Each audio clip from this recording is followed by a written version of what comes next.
ډیر ګرون او قدرمن استاد فضل میر صاحب او سعد الله صاحب زموږ سابقه ناظم صاحب تاسو په اجازه سره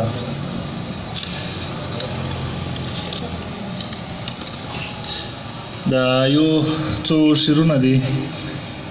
زی لکه ډوبیږي سترګه غره باندې ولاړه ده، زی لکه ډوبیږي سترګه غره باندې ولاړه ده، ستړې ستړې داسې دیواله باندې ولاړه ده.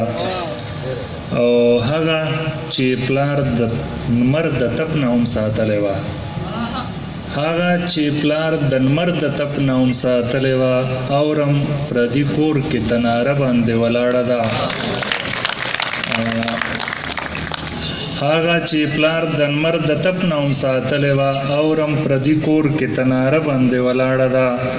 او تنکي تنکي لاسونه یې دعا ته اوچت کړي دي، خدایه ته یې اورې په مانځه باندې ولاړه ده. دا یو غزل ده. لکه پړک شه د رڼا په منځ کې اوسه، لکه پړک شه د رڼا په منځ کې اوسه، یا وږمه شه د هوا په منځ کې اوسه.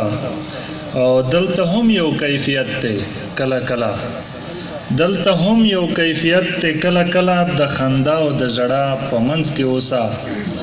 او ځان جلا ساتلې بویه په هجوم کې، ځان جلا ساتلې بویه په هجوم کې، ځان له اوسه د دنیا په منځ کې اوسه. او مینه مینه شه د مینې جهان جوړ کا، بیا یې کېنه بې پروا په منځ کې اوسه. او مینه مینه شه د مینې جهان جوړ کا، بیا یې کېنه بې پروا په منځ کې اوسه. او دا خیرا وه که دعا چې کوله، دا خیرا وه که دعا چې کوله، مد ځان شه مد چا په منځ کې اوسه. او یا به دواړه وي دروغ یا به رښتیا وي، یا به دواړه وي دروغ یا به رښتیا وي، د دروغ او د رښتیا په منځ کې اوسه.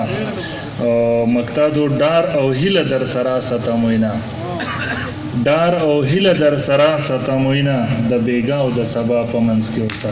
مننه.